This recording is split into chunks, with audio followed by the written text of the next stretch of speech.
গুটি গুটি পায়ে চারিদিকে চোখ বোলাতে বোলাতে নিলয় ঢাকা ভার্সিটির ক্যাম্পাসে প্রবেশ করলো। চারিদিক সে বেশ ভালোভাবেই দেখে নিয়েছে। কড়ই গাছের নিচে একটা সাদা ড্রেস পরা মেয়েকে একটা হ্যাংলে টাইপ ছেলে হাঁটু গেড়ে বসে প্রপোজ করছে। মেয়েটি কষে একটা চড় দিল ছেলেটাকে। নিলয় সেই দিকে তাকিয়ে মুচকি হাসি দেয়। যখন সামনে তাকাতে যাবে তখন নিলয়ের ডান পাটা কিসে একটা উঁচু জায়গায় লেগে থপ করে পড়ে যাচ্ছে। এমন সময় এক অদৃশ্য হাত নিলয়কে ধরে নিল। নিলয় চোখে চশমাটা ঠিক করে সেদিকে তাকাতেই দেখলো একদল ছেলে বেশ উচ্চ স্বরে হাসছে। নিলয় আবারও চোখে চশমাটা ঠিক করে নেয়। সেই ছেলেগুলোর মধ্যে থেকে কেউ একজন পা লম্বা করে নিলয়ের হাঁটার পথে রেখেছিল, আর সেই পায়ে বেঁধে নিলয় হুমড়ি খেয়ে পড়ে যাচ্ছিল।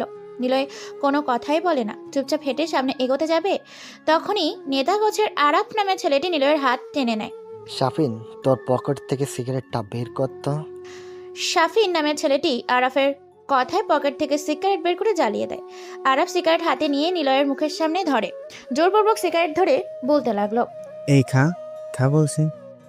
সিগারেটটা শেষ করতে না পারলে আজ তোকে অর্ধনগ্ন করে ক্যাম্পাসে ছেড়ে দেব।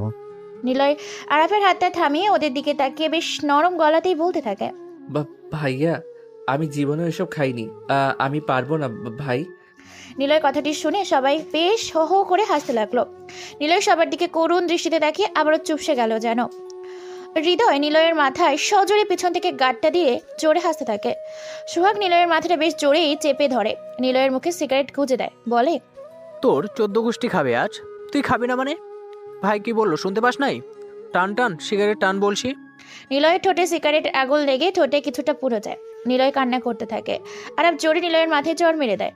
ওই যে মেয়েটা আসছে, ওর সামনে যাবি, ওর ওন্না ধরে টান দিবি। যা এখন। ভাই আমি পারবো না। কথাটা বলার পরই আরাফ নিলয়ের গালে চড় বসিয়ে দেয়। সকালের উদিয়ান আশিক তাপমাত্রিক রোদ নিলয়ের চোখে বারবার পড়ছে। নিলয়ের চোখ লাল হয়ে আসছে, কিছু বলতে চাইছে বারবার, কিন্তু আর পেরে উঠল না। সেই শক্তিটা মৃতপ্রায়, শুধু ফ্যাল ফ্যাল করে সামনে তাকিয়ে থাকা লোক কয়েকজনের দিকে তাকাচ্ছেও। আজ প্রথম নিলয় র্যাগিংয়ে পড়েছে। কেমন যেন সব অনুভূতিহীন হয়ে আসছে তার কাছে। র্যাগিং কাকে বলে এর আগে নিলয় জানতো না। এইভাবে ঢাকা ভার্সিটিতে অ্যাডমিশনের পর এমনভাবে নিলয় তা ভাবতেও পারেনি। নিলয়ের কাঁধে শাফিন হাত রেখে বলে, এটাকে কি করব ভাই? এক কাজ কর, ওর গায়ের জামা খুলে নে। আরে না না, বেচারা তাহলে ল্যাংটা হয়ে ঘুরে বেড়াবে। কথা কস কেন এত তুই? গায়ের জামা খুলে ওদের মেয়েদের ওই ড্রেস পরিয়ে দে। ওই ড্রেস মানে কোন ড্রেস রে শাওন? ভাই, ওই যে আজকাল সব মডার্ন মাইয়া আছে না, নাইট পার্টিতে পরে যায়, অর্ধেক খোলা অর্ধেক ঢাকা থাকে। আরে ওই যে সামনে ঢাকা পিছনে খোলা যেগুলা, সেগুলার কথা বলছি। ওদের মা বাপ নাই মনে হয়, দেখা মনে হয় কি পথের ফকির, ভিক্ষা করে টাকা জমায় আর সেটা দিয়ে তোর যে দোকানে পরে থাকা সেরা ছোট কাপড় কিনে রাতের অন্ধকারে জামা সেলাই করে। না হলে সামনে অর্ধেক টাকা আর পিছনে সব খোলা হবে কেন? কি বিশ্রী অবস্থা। যাই হোক, সেই রকম কিছু একটা পরিয়ে দিব। তোরা পারিস বটে, যা ড্রেস আনা লাগবে না, অন্য কিছু নিয়ে আয়। কি আনবো ভাই, গোবর নাকি? ওই মুজিব, দাঁড়া, জি ভাই। আসার সময় মোবিলও আনিস। হ্যাঁ হ্যাঁ ঠিক আছে ভাই। মুজিব চলে গেল। নিলয় খুব বাজেভাবে র্যাগিংয়ে ফেসে গেছে, কিন্তু ওর কিছু করার নেই। নিলয় একবার কেবল মুজিবে চলে যাবার দিকে তাকিয়েছিল, আর একবার আশেপাশে তাকিয়ে দেখতে লাগলো কেউ ওদের দিকে ফিরেও তাকাচ্ছে না। নিলয় কাঁদতে কাঁদতে আরাফকে বলল, আমাকে মাফ করে দেন ভাইয়া প্লিজ। ভাইয়া আমি তো শুধুই পড়াশোনা করার জন্য এই শহর, এই ক্যাম্পাসে এসেছি। আমি আপনার কিছু করিনি ভাইয়া। আমার সাথে এমন করছেন কেন? প্লিজ ভাইয়া এমন করেন না। কোথাও ভুল করে থাকলে বলেন ভাইয়া, আমি এখনই তার পা ধরে ক্ষমা চেয়ে আসছি। কিন্তু আমার সাথে এমন করবেন না ভাইয়া। আগামীকাল আমার পরীক্ষা আছে ক্লাসে ভাইয়া, আমাকে ছেড়ে দেন। পড়তে হবে এখন আমাকে। আমি আপনার ছোট ভাইয়ের মতো। নিলয়ের কথা শুনে সবাই হো হো করে হাসতে লাগলো। নিলয় কোনো কথা বলতে পারছে না। ক্যাম্পাস থেকে টেনে ওকে পেছনের দিকে চলে আসে নিলয়কে। অনেক উৎসুক জনতা ওদের পেছন পেছন আসতে থাকে। কেউ কোনো কথা বলতে পারে না, কারণ সবাই আরাবকে বেশ ভালোভাবেই জানে ও চেনে। আরাব প্রভাবশালী ঢাকা শহরের নাজিম মেয়রের ছেলে, সেই সাথে ওর চাচাও এই ঢাকা ভার্সিটির চেয়ারম্যান। আরাব তৃতীয় বর্ষের ছাত্র হয়েও ছোট বড় সব ছেলে মেয়ে এমনকি মেয়েদের বাজেভাবে র্যাগিং করে। কোনোদিন কেউ কিছু বলতে পারে না। কিছু বলে আরাফ আর ওর সাথে থাকা ছেলেগুলো তাকে প্রচণ্ড রকম যন্ত্রণা দিতে থাকে। আর প্রথম দিনই নিলয় এইভাবে ফেসে যাবে তাদের কাছে তা কল্পনাও করতে পারেনি। একটু পর মুজিব আসে। দূরে দাঁড়িয়ে থাকা অনেক স্টুডেন্ট আজও মজা দেখতে এসেছে। প্রতিদিন আরাফ কোনো না কোনো মেয়ে কিংবা ছেলেকে এইভাবে ধরে নিয়ে র্যাগিং করে। কিরে মজিব, এত দেরি হয় নাকি আনতে? ভাই দুটো ডিমও আনছি। বাহ, মাথায় তোর মাল আছে রে, স্বীকার করতে হবে। Good good, very good. খেলা শুরু করেন তাহলে ভাই, দেরি কিসের আর? ওদের বলা কথাগুলো কানে বিষের মতো বিচ্ছে নিলয়ের। বুকের ভিতর কেমন যেন করছে ওর। মনে হচ্ছে যেন বুকের ভিতরে সবকিছু সরে সরে যাচ্ছে। বড় সড়ো ঝড় উঠেছে বুকের মাঝখানে আজ। গলা শুকিয়ে আসছে। ভয়ে শুধু ওদের দিকে তাকিয়ে ঢোক গিলছে নিলয়। বুকের ভিতর ধুকফুক ক্রমেই বেড়ে চলেছে। শুরু তো করতেই হবে মুজিব। জি ভাই। যা বেটাকে ধর, আর শাওন যা সবাইকে ডেকে আনে এদিকে, সবাই এসে দেখুক। শাওন কিছু সময় পর অনেকগুলো ছেলে মেয়েকে ডেকে এনে নিলয়ের সামনে দাঁড় করিয়ে দেয়। মুজিব নিলয়ের দুটো হাত শক্ত করে ধরে। শাফিন আর হৃদয় নিলয়ের সারা গায়ে মোবিল ঢেলে দেয়। কালো মোবিল নিলয়ের নতুন ড্রেসটার সাথে সাথেই ভিজিয়ে দিল। ফর্সা শরীরটা মোবিলের পোড়া গন্ধ আর কালো রঙে ছেয়ে গেছে। সোহাগ নিয়ালের মাথা দুটোই ডিম ভেঙে দেয়। আরব সহ ওদের ছেলে মেয়েগুলো সবাই বেশ উচ্চ স্বরে হাসতে থাকে। কেবল হাসি না, দাঁড়িয়ে থাকা উৎসুক জনতাগুলো আর নিলয়। সবাই চোখে মুখে আরাফের প্রতি অসহ্য ঘৃণার ছায়া নিলয়ও খুব ভালো করেই টের পায়। আরাফেরা সবাই এক এক করে চলে যেতে থাকে। দাঁড়িয়ে থাকা ছেলে মেয়েগুলোও চলে যাচ্ছে। নিলয় নিথর হয়ে দাঁড়িয়ে থাকে ক্যাম্পাসের পিছনের দিকটায়। সেখানে ছোট্ট একটু লেকের চারপাশে নানা ফুলের ফুল গাছ। নিলয় পিছন থেকে সামনে আসে। ভার্সিটির সবাই নিলয়ের দিকে অবাক আর হাস্য উজ্জ্বল দৃষ্টিতে তাকিয়ে আছে। নিলয় তা একবার চোখ তুলে তাকিয়ে আবার নিচে করে নেয়। ডিমের অংশ চুল বেয়ে গায়ে পড়ছে। চোখের চশমা আগেই খুলে নেওয়া হয়েছে ওর। নিলয় কাঁদতে কাঁদতে দৌড়ে ভার্সিটির গেটের কাছে চলে আসে। সেখানে আসতেই হুড়মুড় করে কারোর সাথে ধাক্কা লেগে পড়ে যায় নিলয়। নিলয়ের সামনে কিছু খুব একটা ভালো করে দেখতে পাচ্ছে না। এতক্ষণ নিলয়কে দেখেই সবাই সরে যাচ্ছিল, কিন্তু হুট করে গেটের কাছে আসতেই কারোর সাথে ধাক্কা লেগে নিলয় পড়ে যায়। নিলয় উঠে দাঁড়ায়। চোখের সামনে থেকে খানিকটা মোবিল আর ডিমের অংশ মুছে নিয়ে তাকিয়ে দেখে একটি মেয়ে দাঁড়িয়ে আছে। কিছু বোঝার আগে মেয়েটি নিলয়কে কষে একটা চোর বসিয়ে দেয়। নিলয়ের মুখে দিয়ে কথা বের হয় না, কেবল সে শুধু শুনতে পায়, বেয়াদব ছেলে, ডাস্টবিনের থেকে উঠে এসেছিস নাকি? চোখে কি তোর সমস্যা আছে শালা? নিলয় মেয়েটির সামনে থেকে মাথা নিচু করে আবারও দৌড়ে চলে গেল। নিলয় আজ পুরো পৃথিবীকে হিংস্র মনে হচ্ছে। আর সেই হিংস্রতার শিকার হচ্ছে কোনো এক নির্জন পল্লীর নিরীহ শান্ত ছেলে, যে কিনা শহরে পড়তে এসেছিল। এই গাইস, কি অবস্থা? নেহার দিকে তাকিয়ে অনু, সিমি, রাতুল, মাহিন হেসে উঠল। নেহা ওদের হাসির দিকে কিছুক্ষণ বোকা দৃষ্টিতে তাকিয়ে রইল, তারপর চিৎকার করে বলল, তোরা কেন হাসছিস? তোদের সাথে কি আমি কোনো জোকস বলেছি?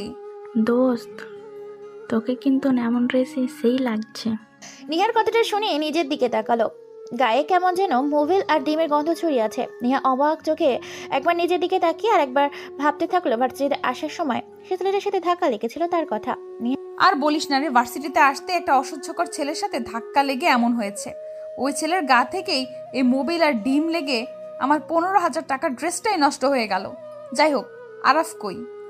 আরে মামা, তোমার আরাফই তো ছেলেটাকে নিয়ে এতক্ষণ খেলা করেছে। ছেলেটার অবস্থা খারাপ করেছে তোমার আরাফ, বুঝলে? হইছে, এবার থাম। কই ও, বলিস না কেন? ও ক্যাম্পাসের লেকের পাড়ে বসে আছে। তাহলে চল যাই। আর কিছু বলে না, ওদের সাথে নিয়ে ক্যাম্পাসের পিছনে চলে গেল। সবাই দেখতে পেল আরাফের হাতে গিটার। শাফিনের সাথে হাসাহাসি করতে করতে আটা মারছে। আরাফ তো মুখে আনন্দময় হাসি উপচে পড়ছে। তুমি কখন এলে? এই তো এখন। দুজনে কিছু সময় গল্প করে নেয়। তারপর আরাফ গিটার বাজাতে শুরু করে। শুধু তোমায় ঘিরে সিঁদুর রাঙা মেঘ পড়েছে দূরে, শুধু তোমার ছায়া মেঘের উপরে ঢেউ তোলে রোদ্দুরে। অভিমানের আড়ি কেটে কোথায় তুমি যাচ্ছ হেঁটে, এ হৃদয়ের চিরকুটে তুমি বড় ডান পিটে। আমি তোমার মান ভাঙাবো, ভালোবেসে চোখ রাঙাবো, মিষ্টি কোনো গান শোনাবো নরম গলার সুরে। আরাফ গিটার বাজাচ্ছে আর তার সাথে সবাই মিলে সুরে সুর মিলিয়ে গান গাচ্ছে। নেহা লেকের পানির দিকে একগ্র চিত্তে তাকিয়ে আছে আর ওদের গানের সাথে তাল মিলিয়ে ঘাসের উপর বসে পায়ের উপর পা রেখে একটা আঙুল একবার তুলছে আর একবার নামাচ্ছে। এইভাবেই তাল মিলাচ্ছে। নেহা, ওই নেহা, কিছু হয়েছে কি তোর? এই নেহা, নেহা, কি রে, কোন ভাবনার জগতে চলে গেছিস তুই? অনু নেহার হাত ধরে ঝাঁকি দিয়ে কথাগুলো বলে। তারপর আরাফের দিকে তাকিয়ে একটা শুকনো হাসি দেয় নেহা। অনুর দিকে তাকিয়ে নেহা বলে, বল। কি হয়েছে তোর? এমন চুপচাপ হয়ে আছিস কদিন ধরে? কি হয়েছে তোমার? বলবে আমাকে প্লিজ। ক্যাম্পাসে কি কেউ কিছু বলেছে? নাম বলো, নয়তো দেখিয়ে দাও। না তেমন কিছু না, আসলে পরীক্ষা তো চলে আসলো, কিছুই তো পড়া হয়নি। আবার আজ একটা ক্লাসে পরীক্ষা আছে তো, তাই আর কি। আরে সমস্যা নেই, আমরা ব্যবস্থা করে দিব। আরাফের কথা শুনে নেহা চুপ হয়ে যায়, কিছুই বলে না। নেহা চুপচাপ থাকার পেছনে কারণ আছে, আর সেই কারণ এই আরাফ। সবার সামনে নেহার সাথে আরাফ ভালো ব্যবহার করলেও আলাদাভাবে আরাফ নেহাকে আজ সপ্তাহখানিক হলেও রুম ডেটের জন্য খুবই প্রেশার দিচ্ছে। আরাফকে সে কখনোই ভালোবাসেনি। আরাফকে নেহা তার কলেজের জন্য বলতে গেলে আরাফের ব্যবহার করার জন্যই নেহা আরাফের সাথে ভালোবাসার নাটক চালিয়ে আসছে কয়েক মাস। আর রিলেশনের এমন পর্যায়ে এসে গেছে নেহা, যেখানে প্রতিনিয়ত আরাফ নেহাকে খুব আপন করে পেতে চাচ্ছে। আর নেহা আরাফকে নানা রকম বুঝিয়ে চলেছে। তাই আরাফ সুযোগ বুঝে নেহাকে তার খুব কাছে নিতে চায়, বসিয়ে দিতে চায় নেহার মিষ্টি চেহারার তার হিংস্র দন্ত। নেহা বসা থেকে উঠে ক্লাসের দিকে যাবে, তখনই আরাফ হাত ধরে বলে, ক্লাসে? এই অনু চল ক্লাসে যাই। আচ্ছা যাও, কিন্তু ক্লাস থেকে বের হয়ে পার্কে দেখা করবা।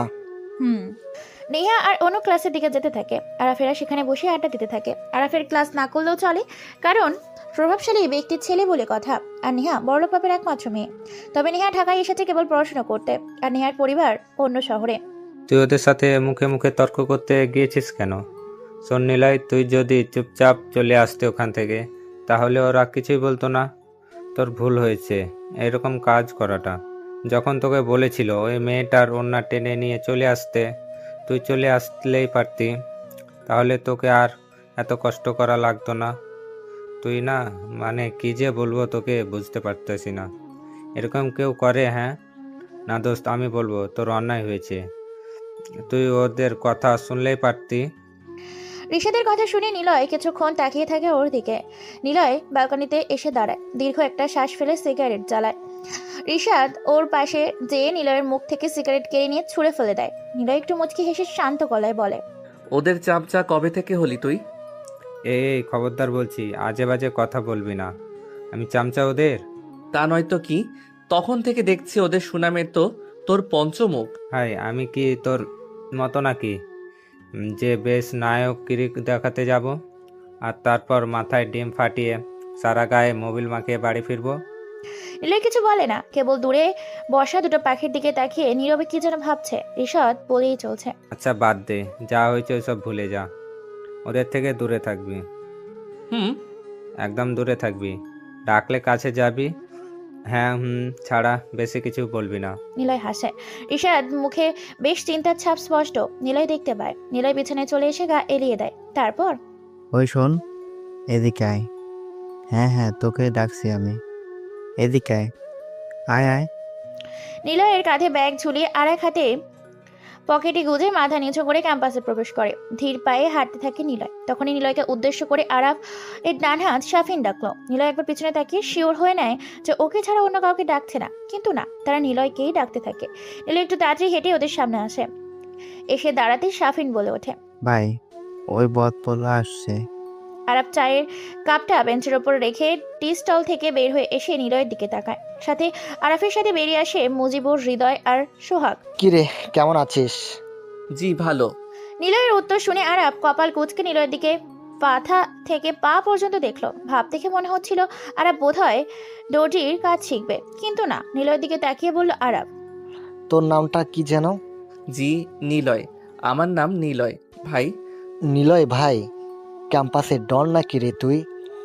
কিরে শাপিন, মুজিব, আমাকে আগে বলিসনি তো ক্যাম্পাসে নিলয় ভাই নামে ডন আছে? এটা তোর ঠিক কাজ করিস নাই মামা, আমাদের তো আগে বলবি। তা নীলা ভাই, আপনি কোন ইয়ারে? আর আপনার ছেলেরা কই সব? যতই হোক ডন মানুষ নিলয় ভাই, প্রভাবশালী ব্যক্তি।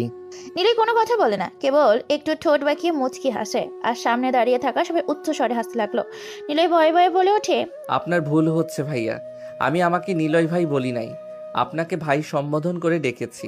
নিলয়ের বলা শেষ হবার আগেই আরাফ নিলয়ের কলার চেপে টান দিয়ে কাছে এনে সজোরে চড় মারল। তারপর বলতে লাগলো, বাপ মায়ের শিক্ষা দেয়নি যে কেউ যদি জিজ্ঞাসা করে কেমন আছে, তাকেও জিজ্ঞাসা করতে হয় কেমন আছে। বড়দের সম্মান করে কথা বলতে হয়। নিলয় কিছু বলতে যেও পারে না। কেমন যেন ডান পাশের গালটা ভো ভো করতে লাগলো। কিছু বোঝার আগেই শাফিন চুল চেপে ধরে বা গালে আরেকটা চড় দিয়ে বলল, খুব বেড়েছিস না?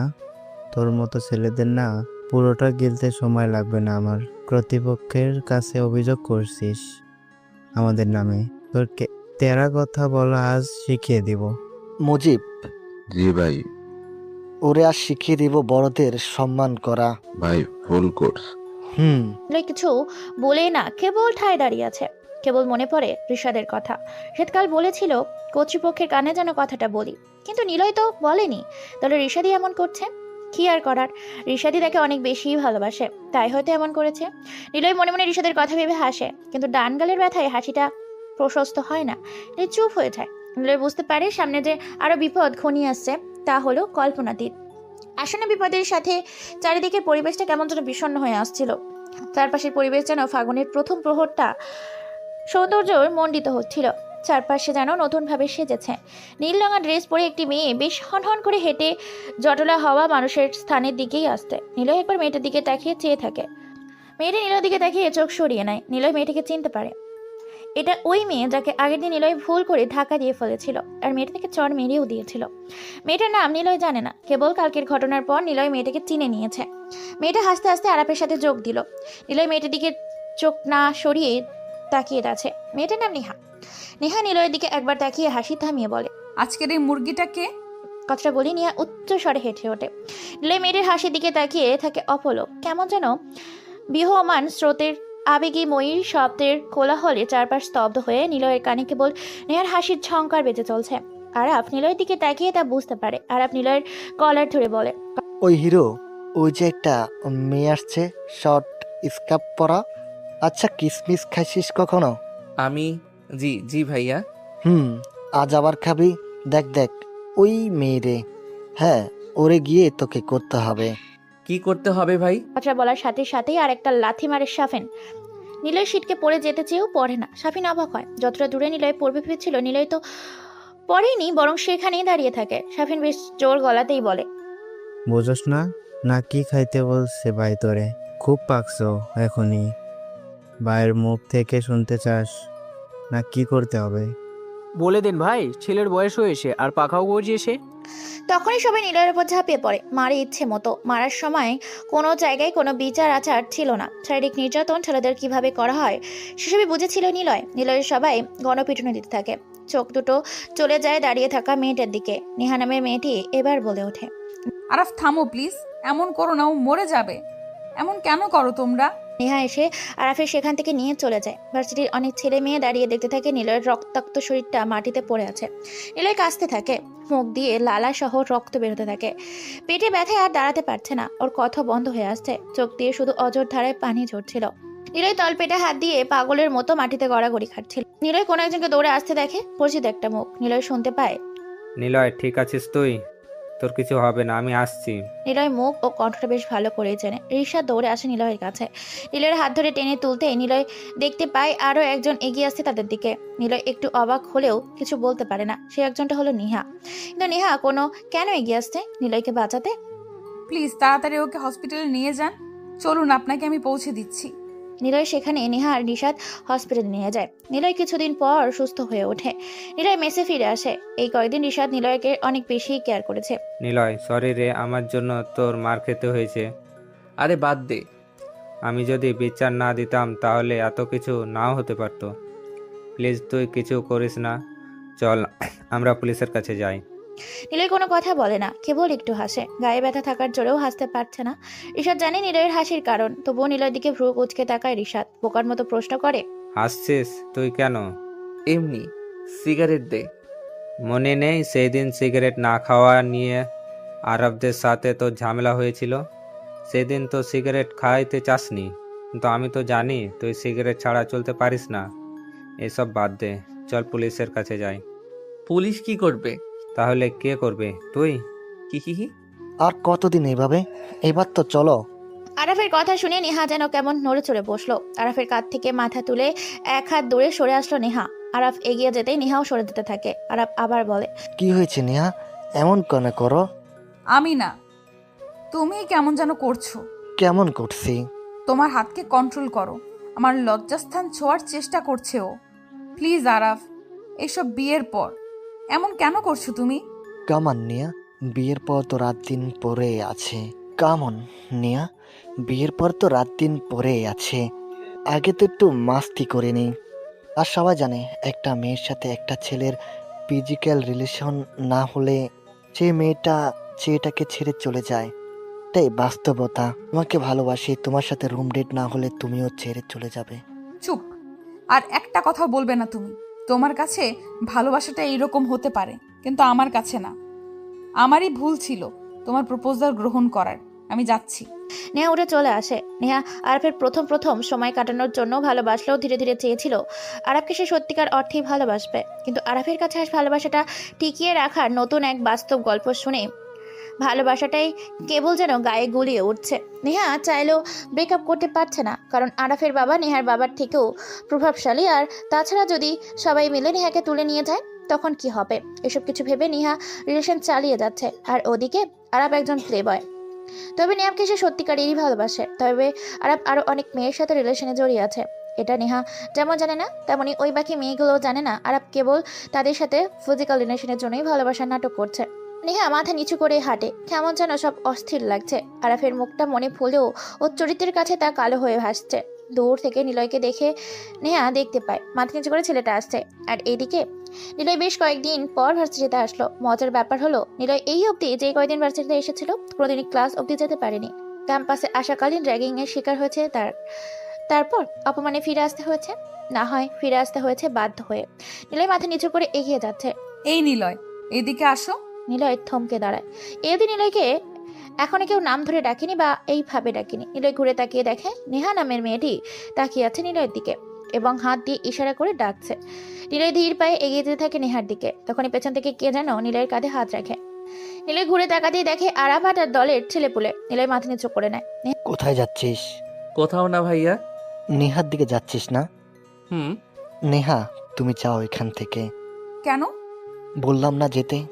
দেখো আরাফ, ছেলেটাকে অনেক সমস্যায় ফেলেছো। ক্লাস করতে দাও ওকে ঠিক মতো। বললাম না, আর এত দরদের কি আছে, চলে যাও। আর কিছু বলে না। নিলয়ের দিকে একবার তাকিয়ে চলে যায়। নিলয় সবার দিকে একবার তাকিয়ে মনে মনে বলে, শালারা আবার এসেছিস? নিলয়কে নিয়ে ওরা ক্যাম্পাসের মাঝখানে এসে দাঁড়ায়। আরাফ শাফিনের দিকে ইশারা করে বলে, নে শুরু কর। শাফিন, মুজিব আর সোহাগ চিৎকার করে লোক ডাকতে শুরু করে। নিলয় কেবল বোকার মতো চেয়ে থাকে। খানিকটা পর অনেক স্টুডেন্ট জমা হয়। আরাফ তখন চিৎকার করে বলে, বন্ধুগণ, আজ আমাদের এই নতুন বন্ধু ভার্সিটির কোনো বাইরে নতুন কোনো একটা মেয়েকে টিক্স করবে, তার গালে চুমু খাবে। সবাই কি তা দেখতে চাও? কেউ কোনো কথা বলে না, কারণ এমনটা সবার ক্ষেত্রেই হয়েছে। কোনো স্টুডেন্ট বাদ যায়নি আরাফের মর্মান্তিক ট্র্যাক থেকে। তাই সবাই সায়না দিলেও আরাফ নিলয়কে ঠিকই ভার্সিটির গেট অবধি টেনে হিঁচড়ে নিয়ে আসে। তারপর ক্যাম্পাস থেকে টেনে হিঁচড়ে নিলয়কে আরাফেরা বাইরে নিয়ে আসে। নিলয় ভার্সিটির গেটের কাছে এসে দাঁড়ায়। আরাফ তখনও নিলয়ের জামার কলার ধরে আছে। নিলয় তখনও যথেষ্ট সম্মানপূর্বক ভাষায় বলে ওঠে, আরাব ভাই, প্লিজ আমাকে ছেড়ে দিন। আমি আর কোনোদিনও ভার্সিটিতে আসবো না। আমাকে মাফ করে দিন। আমি কোনোদিনও আপনাদের সামনে আসবো না। চুপ শালা, এখন কোনো কথা না। এ শাফিন, ফোন বের করে ভিডিও করে নেই। আর কি যেন তোর নাম? ও হ্যাঁ, শুন হালারপুত, এদিকে তাকা।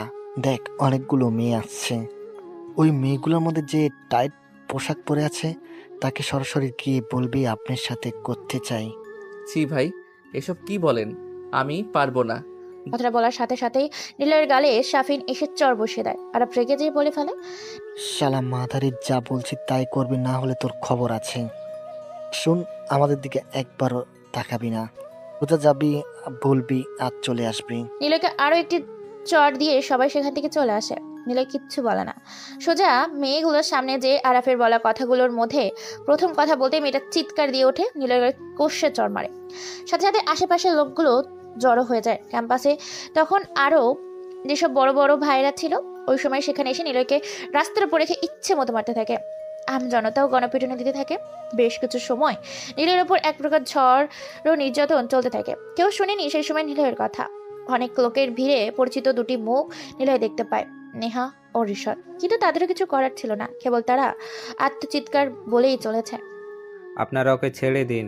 কিন্তু কেউ শোনেনি ওদের কথা। হঠাৎ করে নিলয়ের ওপর সবার মারের ঝড়টা থেমে যায়। নিলয় রক্তাক্ত অবস্থায় সামনে তাকিয়ে দেখতে পায় কয়েকজন পুলিশ দাঁড়িয়ে আছে। নিলয়ের যেন প্রাণ ফিরে এলো। এই অবস্থার মধ্যে পড়ে পুলিশকে নিলয় আসলেই বন্ধু বলে মেনে নিতে লাগলো। ঋষাদ আর নেহা দৌড়ে নিলয়ের কাছে আসে। নিলয়ের গাল বেয়ে রক্তের লালা যেন চারিদিকে ছড়িয়ে পড়ছে। টি শার্টটা রক্তে লাল রঙে ছেয়ে গেছে। পুলিশের মধ্যে অফিসার গোছের লোকটা বলে উঠল, কি হয়েছে এখানে? সবাই কেন ছেলেটাকে এভাবে মারছো? ঋষাদ কিছু বলতে যাবে, তখনই কোথা থেকে আরাপ এসে দাঁড়ায়। অফিসারের সালাম দিয়ে বলে, স্যার, ও একটা অভদ্র ছেলে, মেয়েদের প্রচুর উত্তপ্ত করে। এখন এখানে ওই মেয়েটাকে বাজে কথা বলেছে বলে সবাই ওকে মারছে। পুলিশ অফিসার রাফিন মেয়েটার দিকে তাকিয়ে ইশারায় জিজ্ঞাসা করতেই মেয়েটি কান্না করতে করতে বলে, জি স্যার, এই ছেলেটা আমাকে এসে অনেক বাজে কথা বলছে। রাফিন আর কোনো কথা শোনে না, সোজা নিলয়কে একটা চর দিয়ে থানায় নিয়ে চলে যায়। নিলয় থানায় বসে আছে, হেলান দিয়ে বসে কি যেন ভাবছে। অফিসার রাফিন খানিকটা অবাক হয় নিলয়কে দেখে, কারণ এখানে যতজন কয়েকদিন ধরে আসে সবাই এতক্ষণে স্যার আমি নির্দোষ, আমি কিচ্ছু করিনি, আমাকে ছেড়ে দিন, আর করবো না, এরকম কথা বলে কান্নাকাটি চিৎকার চেঁচামেচি করতে থাকে। কিন্তু নিলয় গারদের ভিতর দেওয়ালে হালান দিয়ে এক পা লম্বা আর এক পা খাটো করে এক হাত সেখানে পায়ের ওপর রেখে বসে আছে, একদম চুপচাপ। গাল বেয়ে কপাল বেয়ে ফোটে যেন রক্ত বের হচ্ছে তখনও। সেদিকে নিলয়ের কোনো খেয়ালই নেই। শেষমেশ অফিসার রাফিন আর সহ্য করতে না পেরে বলেই ফেলে, ওই ছেলে, তোর কপাল কেটে রক্ত বের হচ্ছে তো, দাঁড়া ডাক্তার নিয়ে আসি। দরকার নেই, মানে? আমি মেসেজেই ডাক্তার দেখে নিতে পারবো। হোয়াট? তুই কি পাগল? তোকে কে ছেড়ে দেবে? হি হি হি। পাগলের মতো কথা না বলে বসে থাক। রাফিন ডাক্তার আনতে চলে যায়। এক সময় ডাক্তার নিয়েও আসে। ভেতরে প্রবেশ করে ডাক্তার, ক্ষত ড্রেসিং করে ব্যান্ডেজ করে চলে যায়। নিলয়কে রাফিন বলে, কি দরকার ছিল মেয়েটাকে টিচ করার? তোকে দেখে তো ভালো ঘরের ছেলে বলে মনেই হচ্ছে। হি হি হি হি। হাসিস কেন? যদি বলি আমি এমন কিছুই করিনি তাহলে কি ছেড়ে দেবেন? দেব। তোকে দেখে মায়া হচ্ছে বড্ড। উপর দেখে কারো মায়াতে পড়তে নেই। মানে কিছু না, আপনি মায়াতে পড়বেন আর সেই মায়া কাটতে অনেক বেশি সমস্যা। যেমন আপনি আপনার স্ত্রীর মায়াতে ওর সাথে ঝগড়া হওয়ার পরও না পারছেন একা থাকতে, না পারছেন ওনার সাথে কথা বলতে। ওই ছেলে, তুই কি ভাবে জানলি আমার বউয়ের সাথে ঝগড়া হয়েছে? আপনার কপালের দুটো চিন্তার ভাঁজ দেখে। কি মানে? নিলয় কোনো কথা বলে না, কেবল মনে মনে হাসে। নিলয় কেবল আন্দাজে ঢিল ছুঁড়েছে মাত্র, কিন্তু ঢিলটা এইভাবে টার্গেটে লাগবে সেটা নিলয় নিজেও জানে না। পুলিশ অফিসার থানায় থাকা আয়নাতে নিজেকে একবার দেখে নিল। কপালে ওনার কোনো ভাঁজ নেই। উৎসুক দৃষ্টিতে নিলয়ের দিকে তাকায় উনি। নিলয় জানে এখন রাফিন তাকে নানা প্রশ্ন করবে, তাই সে প্রসঙ্গ ঘুরিয়ে বলতে থাকে, আমি নতুন, এই শহরে নতুন, ভার্সিটির নিতান্তই নতুন এক স্টুডেন্ট, খেটে খাওয়া বাবার গরিব সন্তান। খুব কষ্ট করে এখানে পড়তে এসেছিলাম, কিন্তু কপাল দোষে ওই র্যাগিং বাহিনীর পাল্লাতে পড়েছিলাম, যার প্রতিনিয়ত তাদের কাছে আমার রক্তের খেসারত দিতে হচ্ছে। আপনাদের মতো পুলিশরা ওদের কথা শুনে নিশ্চুপ থাকেন। যারা র্যাগিং দিয়েছিল তারা ছিল প্রভাবশালী বাবার কুলাঙ্গার সন্তান। অমানুষের মতো নির্যাতনের শিকার হতে হয়েছে আমার, এমনি আমার মতো নতুনদের। স্যার, এই ক্যাম্পাসে র্যাগিংয়ের আরও অনেক ভয়ানক আর ভয়ঙ্কর ইতিহাস আছে। আপনারা তো কেবল বোবা থাকেন, আর যাকে র্যাগ করা হয়েছে তাকেই এখানে ধরে এনেছেন। মেয়েটাকে আমি কিছুই বলিনি, জাস্ট র্যাগের জন্যই এসব কিছু হয়েছে। আপনারা পারবেন না কোনোদিন কিছু করতে। বুঝতে পারছি, তাহলে ওটা আপনাদের কাজ, কিন্তু কিছু করতে পারবো না মানে? এতদিনে কিছুই করেননি যখন, এখন করে কি হবে? যা করার আমরাই করি। মানে ওদের র্যাগিং সহ্য করি। রাফিন কোনো কথা বলে না, কেবল চুপ হয়ে যায়। নিলয়ের দিকে তাকিয়ে আছে। ঠিক সেই সময় কালো স্যুট বুট পরে, ভিতরে সাদা শার্ট পরে, কালো টাইয়ের সাথে ম্যাচিং করা কালো প্যান্ট, হাতে নীল রঙের ফাইল। রাফিন লোকটিকে বেশ ভালোভাবে চেনে। ওনার নাম আদনান, দেশের নাম করা একজন বড় ব্যবসায়ী, 10টা কোম্পানির মালিক আদনান সাহেব। রাফিন দেখে আরো কয়েকজন লোক ওনার পেছনে থানায় প্রবেশ করছে, আর তারা সবাই উকিল। রাফিন এত সব নামি দামি লোককে একসঙ্গে দেখে বেশ ঘাবড়ে যায়। রাফিন সাথে সাথে উঠে দাঁড়িয়ে আদনান সাহেবের উদ্দেশ্যে বলে, স্যার, আপনি প্লিজ বসুন। কি খাবেন স্যার, ঠান্ডা না কফি? ওই কে আছিস, স্যারদের জন্য ঠান্ডা নিয়ে আয়।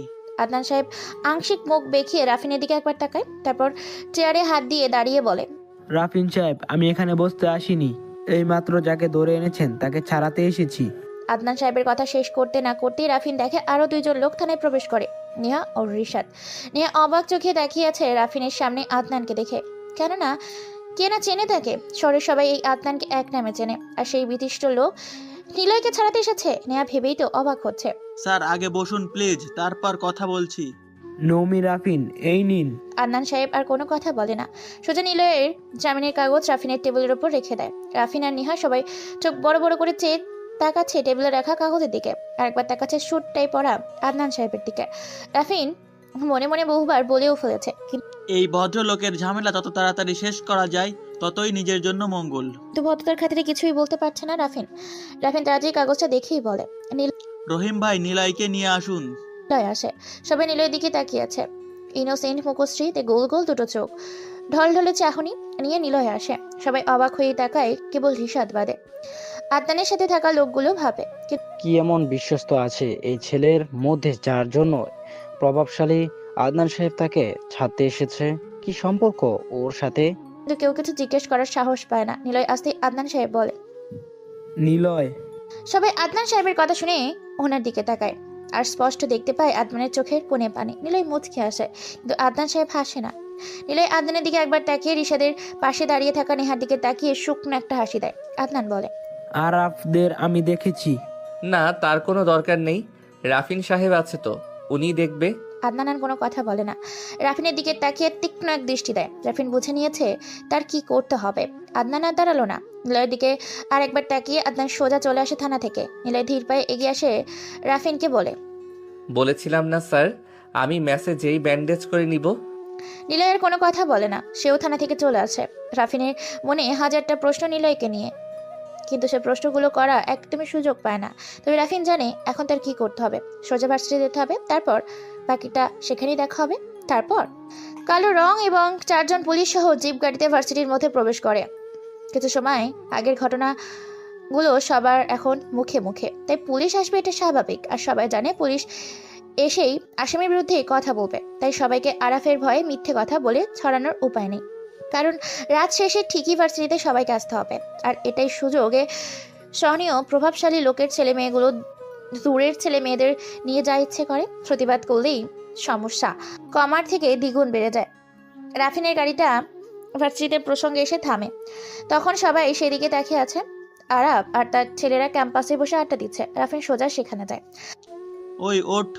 আরাফের উদ্দেশ্যে বলা কথাটা আরাফ প্রথমে শুনেও খেয়াল করেনি, কিন্তু বাকিরা ঠিকই শুনে চুপ হয়ে যায়। রাফিন জামার কলার ধরে আরাফকে টেনে তুলতেই ভার্সিটিতে যেন তখন থমথমে পরিবেশ বহন করে। সবাই চুপ হয়ে এবং উৎসুক হয়ে সেদিকে তাকিয়ে থাকে। আরাফ হেসে বলে, অফিসার, আপনার বুকে অনেক সাহস আছে দেখছি, কিন্তু যেটা করছেন না সেটার ফল অনেক খারাপ হবে। কথাটা শেষ করতেই রাফিন আরাফের গালে কষে চড় দেয়। আরাফের পাশে থাকা ওর দলের ছেলেগুলো রাফিনের দিকে ছুটে আসে, কিন্তু আরাফ তা আটকে নেয়। আরাফ জোরে হেসে ওঠে। রাফিন বলে, আজ শেষবারের মতো তোকে বলছি, এরপর আর যদি একটা স্টুডেন্টকে কোনো প্রকার র্যাগিং করেছিস তোরা, তাহলে দেখিস আমার থেকে খারাপ আর কেউ হবে না। আরে অফিসার, এই অবধি কেউ কিছু করতে পারেনি, আর আপনি কোথাকার কোন পুলিশ? জাস্ট একটা ফোন কলে আপনাকে বিবেক ছাড়া করে দেব। আইনের শিকলে হাত বাঁধা না হলে তোকে এখানেই মেরে রেখে দিতাম। তোদের আজকেই থানায় নিয়ে থেরাপি দিতাম।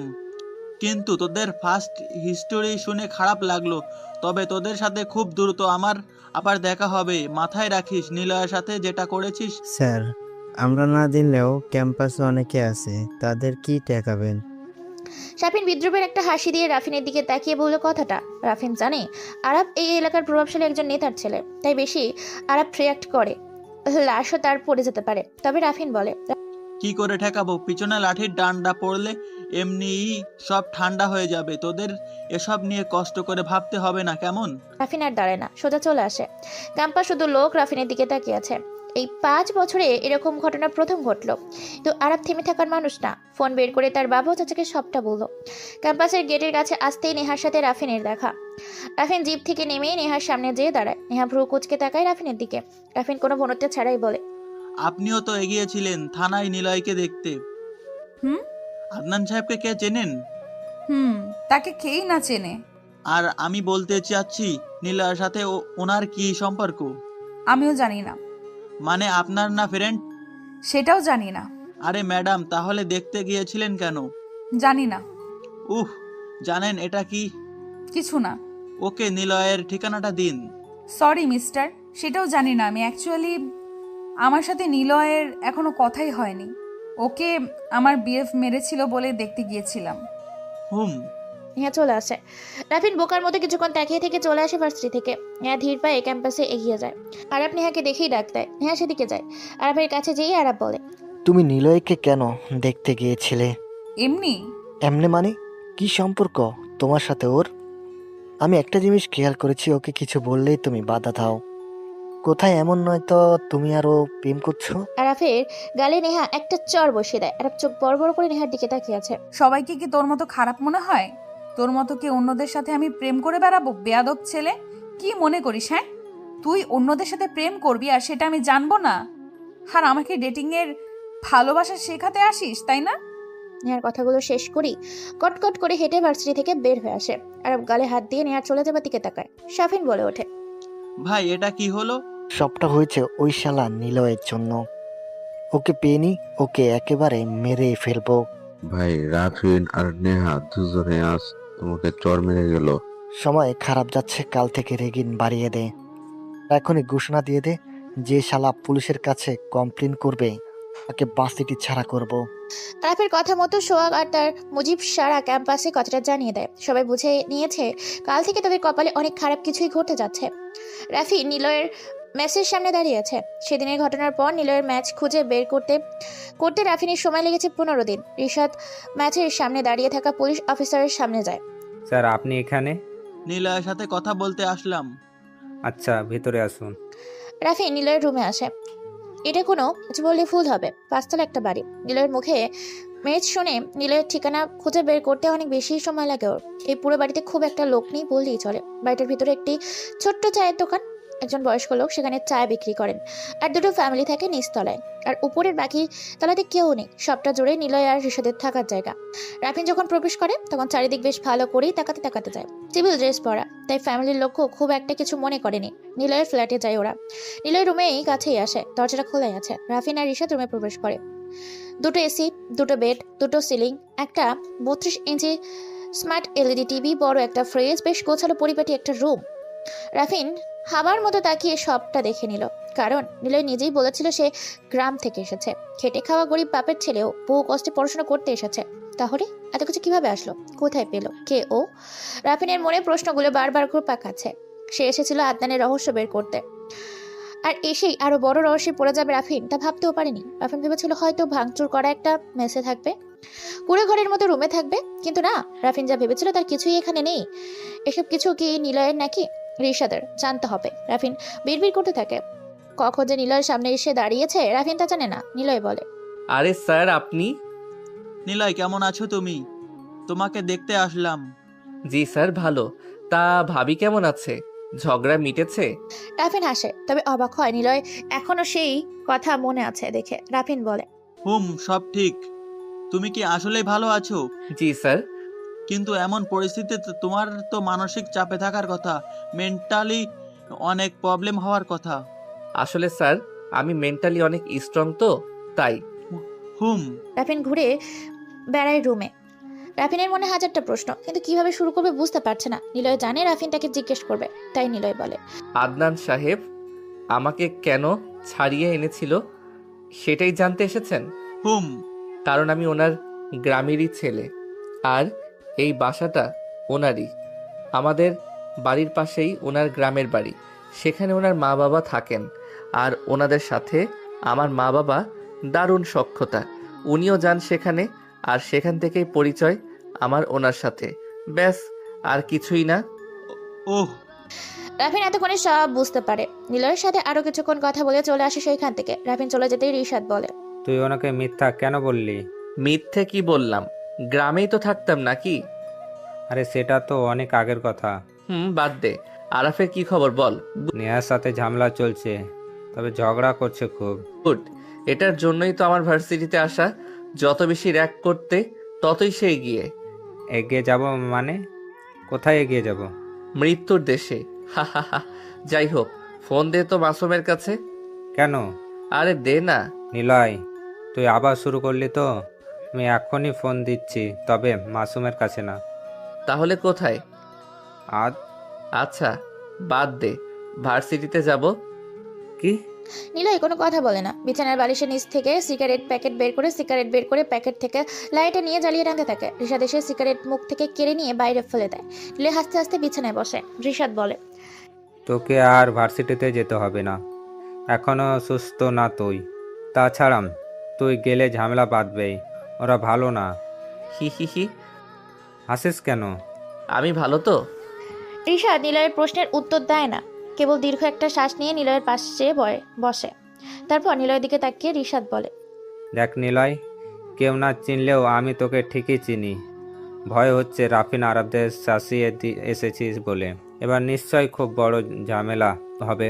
তুই ওখান থেকে চলে যা, তোর বাড়িও বেচে দে, আমিও চলে যাই। আরে ভাই কি যে বলিস, চল আদনান সাহেবের কাছে যাই। কেন? না, ওনার কাছে যাব না, ওনাকে দেখলে আমার ভয় করে। আচ্ছা ফোনটা দে, মাসুমকে কল দেব। কেন, ঝামেলা করবি বলে? না, দিবি তো, প্রমিস ঝামেলা করব না। ওকে। নিলয় মাসুমকে কল দেয়। প্রথমবার রিং হতেই রিসিভ করে মাসুম। নিলয় সেখান থেকে রিশাদের ফোন কেড়ে নিয়ে বলে, ভাইয়া বলো। আরাফের উপরে নজর রাখবি। মাসুম কোন দেশের টপ রকস্টার? ধুর, সাধারণ একজন র্যাগার। ও বুঝতে পারছি, আচ্ছা। মাসুম একদমই না। জানিস তো আদনান সাহেব কি বলেছিল? তোর জন্য ঝামেলা বাঁধবে, শিওর। সরি রিশাদ ভাই। মাসুম ফোন কেটে দেয়। সে নিলয়ের কথা মতোই কাজ করবে, রিশাদের না। রিশাদ কেবল ভয় পাচ্ছে আরাপ নিলয়ের মারবে সেটার জন্য। রিশাদ ভয় পাচ্ছে অন্য জায়গাতে। 2 দিন পর নিলয় কাঁধে ব্যাগ ঝুলিয়ে ধীর পায়ে ভার্সিটিতে প্রবেশ করছে। তখনই কেউ একজন তার ব্যাগ টেনে ধরে। পিছনে তাকিয়ে দেখে নেহা দাঁড়িয়ে। নিলয় মুচকি হাসে। নেহা বলে, কেমন আছো? আমিও ভালো। নেহা আর নিলয় হেসে হেসে কথা বলছে। ঠিক তখনই কেউ একজন পেছন থেকে এসে নিলয়ের মাথায় গাঁটটা মারে। নিলয় ঘুরে তাকায়, দেখে আরাপ আর তার লোকজন নিলয়ের পিছনে দাঁড়িয়ে আছে। আসসালামু আলাইকুম ভাই। তুই সুস্থ হয়ে এসেছিস? জি ভাই। আচ্ছা চল। কোথায় ভাই? শালা আবার প্রশ্ন করিস, মাদার চোদ। চল শালা এক্ষুনি। আরাফও কোথাও যাবে না। কেন, কষ্ট হচ্ছে? ও তো যাবেই। যাওয়ার পর কি হবে সেটা সে জানে না। আর আমাদের ব্যাপারে নাক গলিও না, তাহলে তোমার এই সুন্দর মুখ আর সুন্দর থাকবে না। আরাফ তুমি কিন্তু সীমা ছাড়িয়ে যাচ্ছ। সীমা?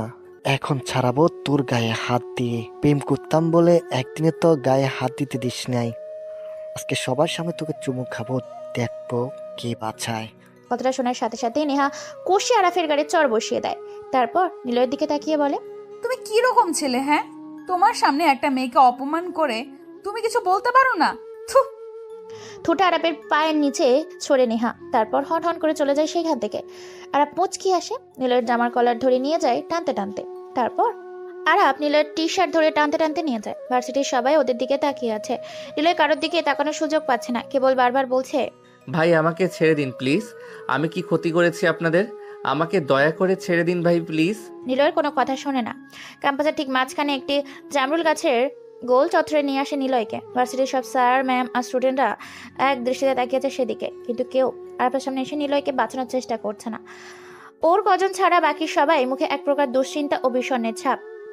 আরাফেরা গোল চত্বরে যেয়ে বসে, আর নিলয় ওদের সামনে দাঁড়িয়ে আছে। ওই কুত্তার বাচ্চা পুলিশের কাছে নালিশ দিতে খুব মজা না? আমার নামে বিচার দিয়েছিস, তোর কত বড় সাহস আমি দেখতে চাই। কি ভেবেছিলি তুই পুলিশ এসে আমাকে ধরে নিয়ে যাবে?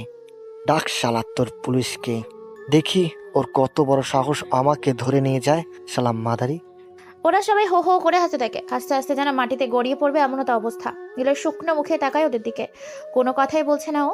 কেবল নিলয় বুঝতে পারছে আজ ওর সাথে বেশ খারাপ কিছুই হবে। তাই নিলয় কাঁদো কাঁদো মুখ করে বলল। নিলয়ের কথা শুনে সাফিন এসে নিলয়ের গালে সজোর একটা চড় বসিয়ে দেয়। ভাই আমাকে মাফ করে দিন, আমি পুলিশের কাছে কিছুই বলি নাই, আর কোনোদিনও পুলিশের কাছে যাব না। আমাকে এবারের মতো ছেড়ে দেন ভাই, আমি কিছুই জানি না। নিলয় গালে হাত দিয়ে দাঁড়িয়ে থাকে। সাফিন চড় দিয়ে উচ্চ স্বরে গালি দেয় নিলয়কে। তারপর বলে, শালা কি মনে করেছিস? আমরা কি গাধা? তোর জন্য প্রথমবার পুলিশ এসে ভাইকে মারছে, আবার পুলিশ কিছুই জানোস না? পুলিশকে কমপ্লেন করিস নাই? তাহলে পুলিশ জানে কি করে? তোকে আমরা র্যাক দেই। র্যাকের কি দেখছিস এতদিনে? এইবার দেখবি শালা। হাও সাফিন, ঠিক কইছস। ওই ফকিন্নির সামনে হাডো মোড়ে বসে কান ধরে থাক শালা। নিলয় দাঁড়িয়ে থাকে, গালিগুলো, মুখটা একদম লাল হয়ে গেছে। কখন যে চোখ দিয়ে পানি গড়িয়ে পড়বে নিলয় তা একদমই খেয়াল করেনি। নিলয় মারগুলো ঠিকই সহ্য করে নিচ্ছে, কিন্তু তার গালিগুলো একদমই হজম করতে পারছে না সে। আর বিশেষ সজোরে তলপেটে একটা লাথি দেয় নিলয়কে। নিলয় কাত হয়েও মুজিব এসে ওকে সামলায়। 1.50 পাওয়ারের চশমা খুলে নিয়ে নিজের জায়গায় যেয়ে বসে। নিলয় কোকাতে কোকাতে বলে ওঠে, ভাই আমার চশমাটা দিন প্লিজ, চশমা ছাড়া কিচ্ছু ঠিক দেখতে পারি না ভাই, ঝাপসা হয়ে আসে, প্লিজ ভাই দিন চশমাটা। মুজিব নিলয়ের চশমাটা কনভার্স এর নিচে ফেলে দিয়ে মট করে ভেঙে দেয়। নিলয়ের ঝাপসা চোখে সেদিকে তাকিয়ে থাকে। হঠাৎ নিলয় খেয়াল করে কে যেন তার গায়ে পেছন থেকে এক গাদা পোড়া মোবিল ও গোবর পচা ঢেলে দিয়েছে। নিলয় এবার বসে পড়ে। পেছনে থাকা আরাফের ছেলেগুলো এক এক করে সামনে এসে বসতে থাকে। অনেকগুলো একসাথে জমা হয়, 10 থেকে 15 জন ছেলেরা। নিলয়কে এখন বাজে ভাবে র‍্যাক দিয়ে প্রস্তুত। নিলয় কোনো রকমের চোখ যে মোবিল মুছে সামনে তাকায়। এতক্ষণে নিলয় চোখ দিয়ে পানি পড়তে শুরু করেছে। আরাফ বলে ওঠে, শালার তামসা দেখো, মেয়েদের সামনে ওই দুটো জিনিস দেখতে পাও। ভাই কি যে কন্যা, ওটা তো কানা মানুষও টের পায়। আর ভার্সিটির মেয়েরা তো একটা বোরকা পরে না ভাই, সবাই গেঞ্জি আর টি শার্ট পরে আসে। এই কারণে তো দেখতে পুরো ঢাকা পরিবহনের সামনে লাইটের মতো লাগে ভাই। এই জন্য লেখক বলেছে ভার্সিটির মেয়ে দেখলে আমার থাক ভাই কমো না। ওরে চান্দু, তুমি তো দেখি সব খবর রাখো। মাঝখান থাইকা কথা কইয়া লজ্জা দিবেন না ভাই, লজ্জা পাইতেছি। আরে লজ্জাবান পুরুষ, কিন্তু তুই দেখোস আমাদের নিলয় দেখে না রে, সে জাপসা দেখে। হ ভাই, সে মাইয়াগুলার হেডলাইট গুলা শীতের সকালে কুয়াশার মতো দেখ। কি রে মুজিব, তুই আজকাল একটু বেশি দিবানা হয়েছিস। সব খবর করার আগে বলে দিচ্ছিস। ভালো উন্নতি হয়েছে তো। কি করব ভাই, ভার্সিটির পোলা না আমরা, তো আগে এরমই ছিলাম না তো। তোমার লোকে থাইকা থাইকা শিখে গেছি। এখন রাতে ভিডিও না দেখলে ঘুমাইতে ভালো লাগে না। ওরে বাবা, তা খালি ভিডিও দেখিস নাকি বাস্তবে কিছু করস? কি যে কোন ভাই আপনারা, বাস্তবে তো আবার বলা লাগে জিএফের অভাব আছে নাকি। বেশ কিছুক্ষণ ওদের মধ্যে কথা হতে থাকে। সবাই সবার কথা শুনছে। হাসি লাগলো বেশ জোরে। নিলয় কেবল ঠায় বসে আছে আর নিজের দিকে তাকিয়ে বলে ওঠে, ওই এবার কান ধরে কয়েকবার উঠ আর পয়। একদম ভাব নিবি না, তোর বাপ দেখানোর জন্য এখানে কেউ নেই। যেটা বলছিস সেটাই কর, না হলে তোর খবর আছে। নিলয় কান থেকে উঠে দাঁড়ায়। সেখানে বসতে যাবে তখনই শুনতে পায়, ভাই প্লিজ ওকে ছেড়ে দাও, ওর কোনো দোষ নাই, আমি সব পুলিশকে বলেছিলাম। কথা শোনার সাথে সাথে নিলয়ের পেছনে দাঁড়িয়ে থাকা ছেলেটা সামনে আসে। নিলয় দেখে এটা রিশাদ, কিন্তু ও এখানে আসবে নিলয় জানে না। হঠাৎ আরাফ এসে রিশাদের গালে চড় দিয়ে বলল, ওই তুই আমাকে আপনি বলে সম্বোধন করলি না কেন? আরাফের কথা শুনে রিশাদ নিলয়ের দিকে তাকায়। নিলয় মোবিল মুখের সামান্য একটা প্রশস্ত হাসি দিয়ে রিশাদকে ইশারা করে আপনি বলতে। রিশাদ মাথাটা নিচু করে নেয়। নিলয় ভেবেছিল রিশাদ এই বুঝি বলবে নে শুরু কর, কিন্তু না, এমনটা হয়নি। রিশাদ প্রশ্নসূচক দৃষ্টিতে তাকায় নিলয়ের দিকে। আর এই দিকে রিশাদ ভাবে নিলয় হয়তো বলবে রিশাদ উঠে দাঁড়া, আমিই দেখছি, কিন্তু না, এমন কিছুই হয়নি। অবশ্য নিলয়কে সবকিছু থেকে বিরত থাকার দায়িত্বটা রিশাদেরই। সরি ভাই, ভুল হয়ে গেছে। তোর ভুলের শালা কিভাবে সম্মান দিতে হয় শিখিস নাই? শিখবি কিভাবে? তোর পাশেরটা তো সম্মান দেয় না। মুজিব যা। কোথায় যাবো ভাই? তুই আর সোহাগ মিলে 2টা জামা আর প্লাজো ম্যানেজ করে নিয়ে আয়। শালা 2টাকে এখনই পরিয়ে দিয়ে পুরো ক্যাম্পাস ঘোরাবো। প্লিজ ভাই, এটা করবেন না, আমরা তো পড়তে এসেছি, আপনাদের সাথে কোনো শত্রুতা নেই আমাদের। কি বলতে চাচ্ছিস? আমরাই শত্রুতা করছি? আমরা কি খারাপ তবে? না ভাই, আমি সেটা বলিনি। চুপ ভাই, আর আমি 2টারে মেয়েদের জামা পরিয়ে বেশ্যাপল্লীতে ছেড়ে দিয়ে আসি, চলো। ঠিক বলেছিস, ওদেরকে ওখানে মানাবে ভালো। আজ বুঝবে মজা, পুলিশের কাছে আমাকে নিয়ে মজা। ভার্সিটির সবাই হা করে তাকিয়ে আছে সেদিকে, কেউ কিছুই বলছে না। অবশ্য কারো বলার সুযোগও আর সাহসও নেই। এতদিন এক স্যার ওদেরকে এইসব কাজে বাধা দিয়েছিল বলে সেই দিনই সেই স্যারকে মেয়েদের জামা পরিয়ে অল গার্লস এলাকায় ছেড়ে দিয়েছিল। এরপর ওই সরকারি ভার্সিটি দেখা যায়নি। মুজিব আর সোহাগ দুটো মেয়েদের কাপড় নিয়ে আসে। ওই যা, তোরা বেটা 2টাকে ধর। আরাফের কথা মতো সবাই এসে দুজনকে ধরলো। রিশাদ বেশ নিজেকে ছাড়ানোর চেষ্টা করছিল, কিন্তু সাফিন এসে চড় দেওয়ায় রিশাদ থেমে যায়। অবশ্য থামার আগে নিলয়ের দিকে তাকিয়েছিল। নিলয় তাকে চুপ থাকতে বলে। রিশাদ এবার থেমে যায়। নিলয় আর রিশাদের মেয়েদের জামা পরানো হয়। কি রে মজিব, কিছু বলিস না কেন? কেমন লাগছে দেখে বল।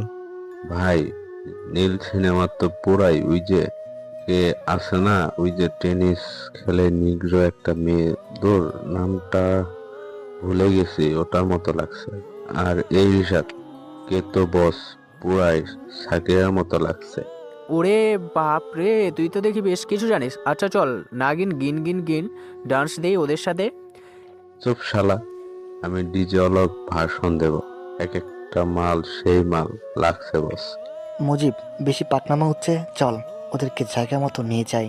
নিলয় আর রিশাদকে ধরে যখন ক্যাম্পাস থেকে বের করতে যাবে, তখনই পুলিশের জিপ দেখতে পায় সবাই।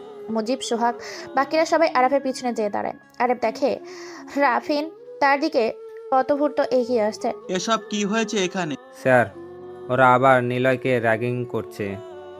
ভাগ্যিস আসার সময় বলে এসেছিলাম, না হলে খুব খারাপ হয়ে যেত। স্যার, যে রাস্তা দিয়ে এসেছেন সোজা সেদিক দিয়ে চলে যান, না হলে কি? যা বলছি তাই করুন। আরাফ কথাটা শেষ করতেই রাফিন আরাফের গালে একটা চড় বসিয়ে দেয়। সাফিন তেড়ে আসতে আরাফ থামিয়ে বলে, দিনে দুপুরে পুলিশ মেরে কোনো লাভ নেই, যা হবে আজ রাতেই। সাফিনকে কথাটা আরাফ আস্তে করে বলে। তারপর সাফিনের দিকে তাকিয়ে আরাফ ভদ্রতার দৃষ্টিতে বলে, সরি স্যার, ভুল হয়ে গেছে, আর কখনো র্যাগিং করব না, আমাদের প্লিজ মাফ করে দেন। প্রমিস করছি আর কখনো এমন করব না। এবার আমাদেরকে ছেড়ে দিন, এর পরের বার আর এমন হবে না। তোরা কখনো ভালো হবি না। তোদের মতো বেয়াদব ছেলেদের জন্য ঢাকা নয়, সব স্থানের ভার্সিটির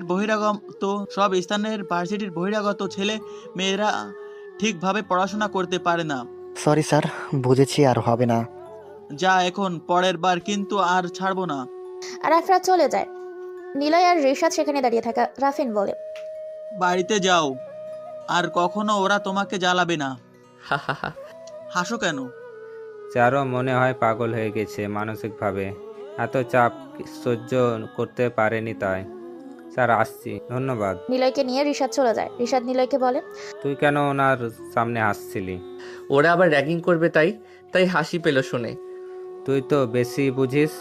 আর পারছি না রিশাদ, কি এভাবে সব সহ্য করতে পারছি না। বাদ দে। শুনশান পরিবেশ, চারিদিকে ঝিঝি পোকার শব্দ। চারিদিকে নীরবতা ভেদ করে মাঝে শাসা করে গাড়ি চলার শব্দ শোনা যাচ্ছে। মেন রাস্তা থেকে অনেকখানি দূরে তিনজন ছেলে দাঁড়িয়ে, হাতে রিভলভার। ওই তিনজন ছেলের সামনে পায়ে দড়ি বাঁধা একজন লোক বসে আছে। গায়ে প্রচন্ড রকম রক্ত জমাট বাঁধার চিহ্ন, আর গালে বেয়ে মাথার লোহার রড দিয়ে মেরে ক্ষত করে রক্তের স্রোত নিচে গড়িয়ে পড়ছে। হাঁটু ভাঁজ করে বসে থাকা লোকটা বারবার মৃদু চিৎকার করে বলছে, আমাকে ছেড়ে দে। কিন্তু কেউ তার কথা শুনছে না। সবটা যেন অন্ধকার রাতে ঝিঝি পোকার শব্দের সাথে মিলিয়ে যাচ্ছে। তারপর হঠাৎ ঠাস করে একটা গুলির শব্দ শোনা গেল। ভয়ে সব আতকে উঠল। শুকনো পাতায় মরমর করে শব্দটা সঙ্গী করে আরো ঝিঝি পোকার বিদঘুটের শব্দকে উপেক্ষা করে কয়েকজোড়া পা যেন সামনে এগিয়ে আসতে লাগলো। তারপর সবটা যেনই ধোঁয়াশা। আরাফ, মুজিব আর সোহাগ দাঁড়িয়ে আছে ছোট্ট একটা গলিতে, অপেক্ষা করছে একটি বড় সূচকের। কখন সেই বহু প্রতীক্ষিত অপেক্ষা বৃষ্টি। নেহা বাড়ি থেকে বের হবে। রাতটা তখনও গাঢ় হয়নি। আরাফ ভালো করে জানে নেহা রাত কটার সময় বাড়ি থেকে বের হয়ে তার পাশের বাড়ি মানে ছোট কাকার বাড়িতে চলে যায় কাজিনদের সাথে গল্প করতে। এটা নেহার প্রতিদিনকার রুটিন। আর নেহা যেতে হবে এই গলি দিয়েই। সেখানে দাঁড়িয়ে আছে আরাফ, মুজিব আর সোহাগ। ভাই আসছে না কেন ও? কটা বাজে? এই তো ভাই 9টা বাজে প্রায়। রেডি হ, এক্ষুনি সে আসবে। ভাই কিছু মনে না করলে তোমার পরে আমি কিন্তু করতে চাই। আর আমি আগে আসুক তারপর। ওকে, তো তুলে নিয়ে যাবই, কেউ বাঁচাতে পারবে না, তবে তোমার পরে আমি সুযোগ চাই। শয়তান একটা, ওই চুপচুপ নিয়ে আসছে। নেহার মন খুব খারাপ। গতকাল ঘটে যাওয়া ঘটনাগুলো নিয়ে নেহা অনেকটাই চিন্তিত। বারবার নিলয়ের কথা কারণেই নেহার মনে চলে এসেছে। নেহা অজান্তেই নিলয়ের কথা ভাবছে। বারবার নেহার এটা মনে হয়েছে, আদনান সাহেবের সাথে নিলয়ের কি সম্পর্ক? দেখতে ইনোসেন্ট মনে হলেও নিলয়ের চোখে এক ধরনের হিংস্রতা আছে, যা আরাফের র্যাগিংয়ের সময় আমি খেয়াল করেছি। কিন্তু কেন সে কিছুই বলে না? নেহা আবার ভাবতে ভাবতে আরাফের খুব কাছে চলে আসে। হঠাৎ নেহা খেয়াল করে পেছনে কারো পায়ের আওয়াজ শোনা যাচ্ছে। নেহা থেমে পিছনে তাকিয়ে দেখে মুজিব দাঁড়িয়ে আছে। নেহা থতমত খেয়ে এক প্রকার চমকে ওঠে, জিজ্ঞাসা করে, কি ব্যাপার মুজিব ভাই, তুমি এখানে? নেহার কথা কোনো প্রত্যুত্তর করে না মুজিব। মুজিবের দৃষ্টি নেহার মুখ থেকে বুক অব্দি সীমাবদ্ধ। নেহা সেটা খেয়াল করে নিজেকে সামলে মুজিবকে কিছু বলতে চাপে, তখনই পেছন থেকে শুনতে পায়, হাই জানু, কেমন আছো? নেহা চমকে ওঠে, ঘুরে তাকিয়ে দেখে আরাফ ও সোহাগ দাঁড়িয়ে আছে। নেহা একটা বড় সড়ো ঢোক গিলে পরিস্থিতি কিঞ্চিত বুঝতে পেরে চিৎকার দিতে যাবে, তখনই আরাফ বলে ওঠে, নেহা সরি, আমি ভুল করেছি। আমি বুঝতে পেরেছি তুমি আমাকে সত্যিকারের অর্থে ভালোবাসো। সরি বলছি সব কিছুর জন্য। ওকে মাফ করে দাও, আবার ফিরে এসো আমার কাছে। কথা দিচ্ছি তোমাকে কোনো প্রকার অসম্মান করব না। নেহা কিছু বলতে পারেনি আর। পেছন থেকে মুজিব অজ্ঞান হওয়ার স্প্রে জনিত রুমাল নেহার মুখে চেপে ধরে। তারপর নেহাকে আরাফ ধরে নিয়ে গাড়িতে তুলে নিয়ে যায়। শুনশান পরিবেশ, চারিদিকে ঝিঝি পোকার শব্দ, চারপাশে নীরবতা ভেদ করে মাঝে মাঝে শাঁসা করে গাড়ি চলতে শুরু করেছে। রাফিন দেখতে পায় 4 জন লোক কালো পোশাক পরে তার পেছনে দাঁড়িয়ে আছে, আর তাদের হাতে একটা করে পিস্তল। কিন্তু রাফিন তাদের কাউকেই কোনোদিন দেখেনি। একদম অপরিচিত 4 জন মুখ। অবশ্য রাফিন তাদের এই মুখও দেখতে পাচ্ছে না। পুরো মুখে লম্বা করে বড় মাথার টুপি ঝোলানো, যেটা বড় রেইনকোটের থাকে। রাফিনের কাছে আসতেই 4 জন রাফিনের পেছনে সোজা হয়ে সীমাবদ্ধ হয়ে দাঁড়ালো। রাফিনের মনে পড়ে এটা গুলির শব্দ হয়েছিল, কিন্তু গুলিটা কারা বা কোথায় লেগেছে রাফিনের এটা খেয়াল করা হয়নি। রাফিন জোসনাতে গাছের ফাঁক দিয়ে ধেয়ে আসা মৃদু চাঁদের আলোয় খেয়াল করে তার সামনে 3 জন লোকের মধ্যে একজন মাটিতে পড়ে আছে, আর ওদের দুজনকে ঘিরে ওদের পেছনে আরো 4 জন লোক। রাফিন স্পষ্ট দেখতে পায় রাফিনকে যারা মারতে এসেছিল তারা হলো আরাফের লোক, শাফিন, শাহন ও রাহিল। আর যেগুলো গুলি খেয়ে পড়ে আছে সে হলো রাহিল। শাফিনরা এতক্ষণে পালিয়ে যায়নি, তার কারণ ওদের পেছনে অচেনা আগন্তুক দাঁড়িয়ে। তোর নাম সাপিন? শাফিনের পেছনে থাকা কোনো সবার মধ্যে নেতা গোছের আগন্তুক একজন ব্যক্তি কথাটা বলল। শাফিন সেই মুখের দিকে তাকায়, কিন্তু মুখটা ঢাকা, তাই কেউ কাউকে দেখতে পেল না। জি জি ভাই, আমার নাম শাফিন। তুতলাচ্ছিস কেন? তোর নাম সাপিন সেটা জানি, তুই থাকিস কোথায় সেটাও জানি, তোর জন্মসাল, তারিখ, মাস, কি করিস, কোথায় যাস, সকালে কি ব্রেকফাস্ট করিস, কখন বাথরুমে যাস, সবটাই জানি। আপনারা কারা? মৃত্যু দ্রুত, এটা দেখেছিস? .156 পুরো লোডেড, তোকে মারার অনুমতি নেই, না হলে জেন্টার বয়েজ গ্যাংয়ের কাছে এ অবধি কেউ বেঁচে ফিরেনি। তবে ভালো হয়ে যা, লাস্ট ওয়ার্নিং, যা। শাফিন কয়েকবার ঢোক গিলে চোখ বড় বড় করে আগন্তুর দিকে তাকায়। মনে মনে কয়েকবার বলেও ফেলেছে সে, কিভাবে আমি এই গ্যাংয়ের সামনে পড়লাম? এই গ্যাং তো সহজে কারো সাথে শত্রুরা করে, আর যার সাথে শত্রুরা করে তাকে মেরে ফেলে, আমাকেও মারবে। শাফিন থপ করে হাট মুড়ে বসে পড়ে। ভাই, আমার ভুল হয়ে গেছে, আমি কোনোদিনও আর কোনো কিছু করব না। আমি আপনাদের গ্যাংয়ের অনেক নাম শুনেছি, কিন্তু কোনোদিনও দেখিনি। আমি এটাও জানি আপনারা কিভাবে মারেন। প্লিজ ভাই, আমাকে মারবেন না, আমি কখনো আর কিছু করব না। তোকে বললাম না মারবো না, তুই যা, 5 সেকেন্ডের মধ্যে এখান থেকে চলে যাবি, না হলে মেরেই ফেলবো। শাফিন আর শাওন দৌড়ে চলে আসে তাদের থাকে। শাফিন ভেবেছিল পেছন থেকে তাকে গুলি করা হবে, কিন্তু না, সেরকম হয়নি। তাই শাফিন খুশি হলেও কপালে বেশ বড় রকমের চিন্তার ছাপ। হ্যালো মি রাফিন, আপনিও চলে যান, তবে হ্যাঁ, আজকে রাতের কথা আপনি ভুলে যাবেন, মনে করার একদমই চেষ্টা করবেন না। আর ধন্যবাদ। রাফিনকে বসা থেকে তুলে হাত পা থেকে দড়ি খুলে অচেনা লোকগুলোর মধ্যে থেকে সেই আগন্তুক লোকটা কথাটা বলে। তারপর আর না দাঁড়িয়ে সোজা চলে আসে তারা। রাফিন সেখানে দাঁড়িয়ে হা হয়ে যায়, কারণ এত কাছ থেকেও সে ডেঞ্জার বয়েজ গ্যাংকে ধরতে পারলো না। সারা বাংলাদেশের প্রশাসন খুঁজে বেড়াচ্ছে এই গ্যাংকে। অনেক অফিসারদের মনে এই ডেঞ্জার বয়েজ গ্যাং নিয়ে নানা রকম চিন্তা, কিন্তু এরা আসলেই খারাপ না। রাফিন বন থেকে বের হওয়ার পুরো সময় ধরে কেবল এই গ্যাংটাকে নিয়েই ভেবেছে। খুব স্পিডে গাড়ি চলছে, শাসা করে গাড়ির শব্দে যেন বিকট হয়ে আধা সোহাগ ঘুমন্ত নারীর ঘুম ভাঙিয়ে কানে এসে প্রবেশ করছে। ঘুমন্ত মেয়েটা নেহা, মুখে কাপড় বাঁধা। গাড়ির ভিতরে পুরো অন্ধকার। কয়েক মিনিট লাগলো নেহা কোথায় আছে সেটা বোঝার জন্য। তারপর তার সাথে কারা আছে সেটাও বুঝে নিল। আরাফ, মুজিব ও সোহাগ। নেহা চিৎকার দিতে পারছে না, কারণ তার মুখ শক্ত করে কাপড় দিয়ে বাঁধা। কেবল মুখ দিয়ে গোঙানোর শব্দ শোনা যাচ্ছে। আরাফ বুঝে গিয়েছে নেহার চেতনা ফিরে এসেছে। ঘুমের স্প্রে অনেকখানি সময় ধরে কাজ করেছে, না হলে এতক্ষণ অনেক সমস্যা হতো এই নেহাকে নিয়ে। আর একটু অপেক্ষা করো, জানো, তোমাকে আমরা রাজপ্রাসাদে নিয়ে যাব। তারপর সেখানে অজস্র সুখ আর সুখ, মজা হবে, মাস্তি হবে। আমাকে চোয়ার মারার অপমানটা তোমাকে বোঝাবো, জান। নেহার মুখ দিয়ে কোনো কথা বের হচ্ছে না। শব্দহীনভাবে নেহা বারবার বলে চলেছে, আমাকে ছেড়ে দাও প্লিজ। কিন্তু নেহার সেই কথা বলার কোনো বাইরে যাচ্ছে না, কেবল চোখ বেয়ে নোনা পানি গড়িয়ে পড়ছে। হঠাৎ করে নেহা খেয়াল করে কোনো একজোড়া হাত তাকে স্পর্শ কাতর জায়গা ছোঁয়ার জন্য স্বতঃস্ফূর্তভাবে এগিয়ে আসছে উপরের দিকে। নেহা এবার ছটফট করতে লাগলো। ঝাঁকুনিতে হাত দুটো নিচে নেমে গেল। চোখ বেয়ে অজস্র পানির মৃদু স্রোত বয়ে পড়ছে নিচে। আবারও কয়েক মিনিট পর সেই জোড়া হাতের উপর দিয়ে উঠে আসতে লাগলো। নেহা কিছুতেই কিছু করতে পারছে না। আবারও ঝাঁকি দিল, কিন্তু এবার সেই দুটো হাত আর সরে গেল না। নেহা ঘুরে তাকিয়ে দেখে মুজিব তার পেছন থেকে ঝাপটে ধরে আছে, আর তারই এই দুটো হাত। হাত দুটোর গন্তব্য খুব কাছে আসতেই ধুম করে গাড়িটা ব্রেক করলো। আরব সহ গাড়িতে থাকা সবাই হুড়মুড় করে সামনে ঝুঁকে গেল। আরব ড্রাইভার রতনকে বলল, ওই শালা মাদারি, তোর হলো সমস্যা হয়েছে? ব্রেক মারলি কেন? মরে যেতাম যদি, শালা হারামি। মুজিবের মেজাজ বেশ খারাপ। বহুদিনের ইচ্ছে পূরণ হতে যাবার ঠিক কয়েক সেকেন্ডের আগেই এমন বাধা পাবে মুজিব তা ভাবতেও পারেনি। প্রচন্ড রকম বিরক্তি নিয়ে বলল, আরাব ভাই, সামনে দাঁড়িয়ে থাকা ছেলেকে আমি দেখছি, পুরো মেজাজটাই খারাপ করে দিল। আমার নিজের সমস্যা হচ্ছে, ঠান্ডা হচ্ছে না। মেশিনটা আমাকে দিন, আমি ওর দিয়ে আসি। নেহা যেন প্রাণ ফিরে পেল।